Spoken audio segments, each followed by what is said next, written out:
lagi di Ngopi BUMN, atau ngobrol pagi seputar BUMN. Pada Ngopi BUMN yang ke-7 kali ini, kita akan berdiskusi bersama Direktur Utama dari PT Jakarta Lloyd, sebuah raksasa BUMN yang telah lama tertidur. Bagaimana upayanya dan apa yang akan dilakukan seorang raksasa ini untuk berperang di kancah industri perkapalan yang luar biasa ini.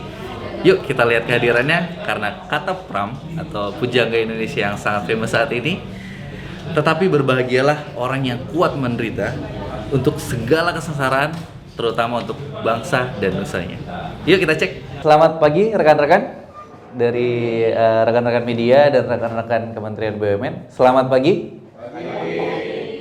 Kita akan bersama-sama melihat paparan dari Pak Suyoto, bagaimana sih mau dibawa kemana dan apa yang akan dilakukan Jakarta Lloyd untuk menghadapi persaingan maritim. Kita sambut yang paling meriah Bapak Suyoto untuk menyampaikan 15 menit paparannya. Silakan Pak.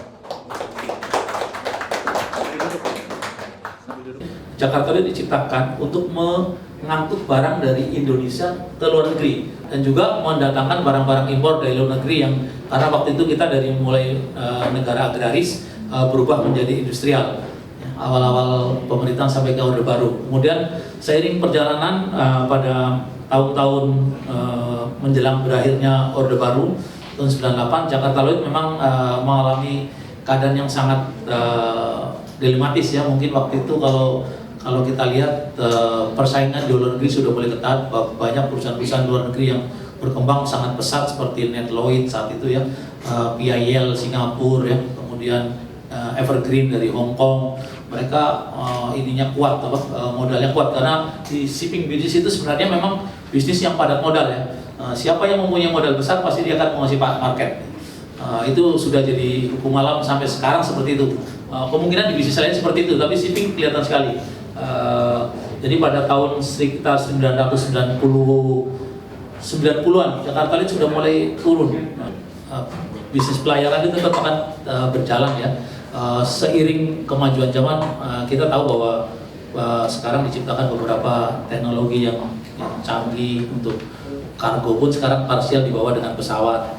Tapi untuk pelayaran tetap akan eksis, karena pelayaran tetap lebih ekonomis, sampai sekarang masih tetap ekonomis dibandingkan angkutan udara.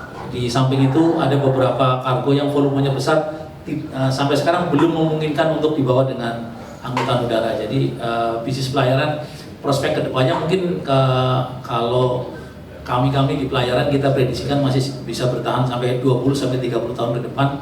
Bisnis pelayaran masih seperti sekarang. Yang sekarang kita kelola adalah bisnis pelayaran di bidang bulk carrier, yaitu angkutan batubara.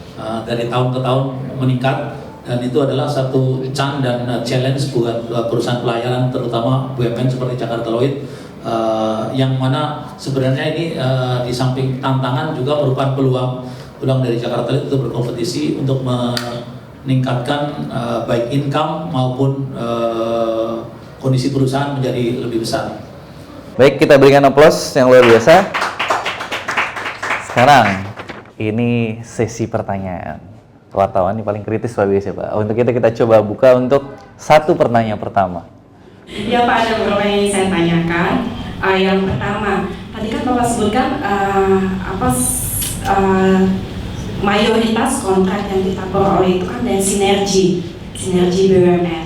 Nah, selain sinergi Pak, apa strategi Jakarta Lloyd untuk bisa memaintain perusahaan, apalagi kan dengan bisnis shipping itu persaingannya luar biasa ya Pak ya, naik turunnya luar biasa juga. Nah, apa strategi dari Jakarta Lloyd untuk bisa mempertahankan atau meningkatkan bisnisnya di tengah-tengah kondisi industri pelayaran saat ini? Baik, begini ya. Sebenarnya strategi yang selain daripada sinergi, memang awal kita sinergi ya. Kita pertama kali di hidup itu karena disupport dengan kontrak PLN. Tapi bisnis pelayaran itu kan jasa ya, jadi perlu rekan-rekan tahu bahwa bisnis pelayaran itu jasa. Jasa itu lebih ke trust ya. Jadi memang Jakarta Lloyd membangun trust dari mulai ketika kita bangkrut kan trust sudah hilang. Nah, dari trust yang strategi membangun trust itulah sebenarnya untuk tahun 2018 sendiri sampai tahun 2019 sekalipun yang kita angkut batu bara, kontrak kita itu bukan bahwa punyanya PLN. Bahkan di tahun 2018 itu 18 dan 2019 sekarang 60% ya. 60% sebenarnya barang itu punya swasta. Dan itu menjadi angkutan kita yang terbesar sebenarnya.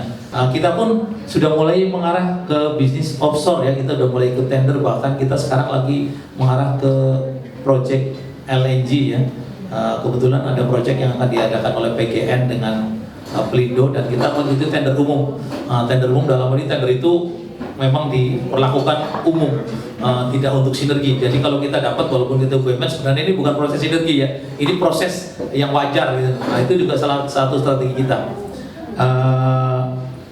Yang lainnya seperti tadi yang saya sudah share juga, kita sudah mulai bermain di harbor tug yang kita dapat kontrak dari swasta dan kebetulan mereka sudah trust sama kita. Jadi mungkin memang kita perlu mungkin bagian humas kita yang perlu ini kenal sama mbak-mbak sama mas-mas wartawan ini biar mungkin beritanya tambah melebar bahwa sebenarnya kita banyak yang trust sama kita ya. Luar biasa ya, jadi walaupun lagi survive, lagi berusaha untuk mengembangkan dirinya, tapi tidak melupakan BUMN hadir untuk review ya.